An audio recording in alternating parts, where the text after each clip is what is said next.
Hey guys, got a 2022 plate BMW iX3 here. Just going to show you how to reset the tyre pressure warning light on this one.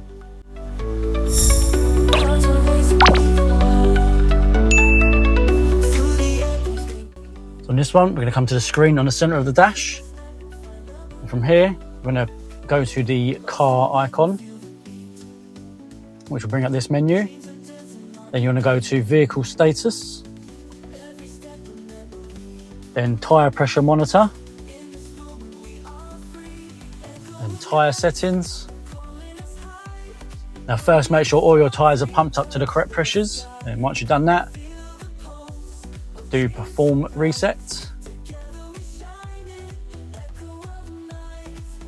And now the tyre pressure monitor is active, so if you drive around for a couple of minutes, you'll register the new pressures.